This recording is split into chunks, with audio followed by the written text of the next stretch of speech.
Ya bandeko Congolais, Congolaises, habitants nyonso na habitantes ya Washington State. Toye lisusu pour na web sabino tozana juin. Tobimi pamba te 30 juin za koya. Et il y a tout comme d'habitude bidon boyebi calendrier ndenge ezalaka 30 juin abiso eza journée indépendance ya mboka. Et kozala je crois un lundi ou mardi comme ça. Donc toko fêter biso nyonso le 28 juin. Le 28 juin o eza fête. Le 28 juin eza passation ya pouvoir te ndenge salamaki la fois passée bino moko bomonaki passation de pouvoir to zwaki makambo yango et pas ba mikolo na biso somo tozo gérer yango sikoyo. Donc eza fête ya jeunesse. Président la communauté aza jeune lokola bino. Président la communauté aza papa lokola ba papa nyonso.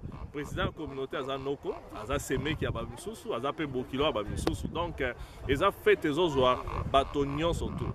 Donc toza ko senga na ba congolais nyonso tout na kati ya mboka oyo ngonga yango ekoki bokotsa badembane na misala bozala open le 28 juin parce que depuis toza makambo na to feta te toza obena ba cérémonie ba makambo mais tout oyo naza ko insister bien zali fête.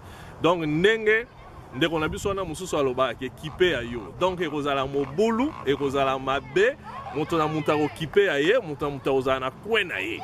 Donc boya to fêter ensemble ezali indépendance ya mboka ekozala pe ngonga malamu to sangana tokanisa mwa minute moke mboka ba mususu baolala nzala ba mususu baza kokufa ba mususu bazangi bilamba ya kolata ba mususu donc makambo ezebele ezokena mboka bandeko mususu babengani bango na ngambo ya Braza bazongi kisasa donc eza pasi na ngonga o mais biso ba eto vande nzamba pesi biso grâce ya kozala na kati na mboko eza moment moko esengeli to sangana tokanisa to tia maele na biso nyonso esika moko toyeba pona lobby. Donc na bengi bino makasi lisusu boya très nombreux jours il y a le 28 juin fête ezana siaro. Je crois que adresse ekoleka bakope sabino adresse na lingi moto nyonso to azala botu na tete kolia nini qui envoie bien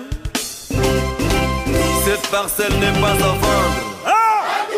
Tozana biso et bon ba de gauche à l'ouest nord-sud et bon mon kontabanya les rois de la forêt.